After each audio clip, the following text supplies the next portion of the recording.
మనుషులంతా ఎలా తయారైనారంటే సమాజం ఎటుపోతుందో అర్థమైతలేదు.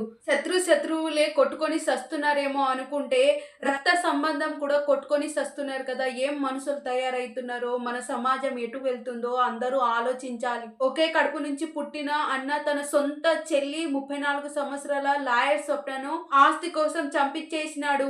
ఇది రంగారెడ్డి జిల్లా కేదర్రెడ్డిపల్లిలో జరిగింది. తన అమ్మ తను పొలానికి వెళ్తున్నప్పుడు కొంతమంది దుండగులు కర్రలు కత్తితో పొడిచి చంపేసినారు. ఇంతకు ముందు కూడా స్వప్నను చంపించాలని యాక్సిడెంట్ లో ప్రయత్నం చేసిందంట, కానీ స్వప్న తప్పించుకుందంట. అప్పుడే స్వప్న పోలీస్ కి కంప్లైంట్ ఇచ్చిందంట, కానీ పోలీస్ వాళ్ళు పట్టించుకోలేరంట. పోలీస్ నిర్లక్ష్యం వల్లనే స్వప్న చనిపోయింది. వచ్చి గుద్దేసి మళ్ళీ తను పడిపోగానే చనిపోయిందా లేదా అని టెస్ట్ చేయడానికి మళ్ళీ వెనుకకి వచ్చి మళ్ళీ చెక్ చేసుకుని ఆ డోజర్ రోడ్ అనేది వెళ్ళిపోవడం జరిగింది.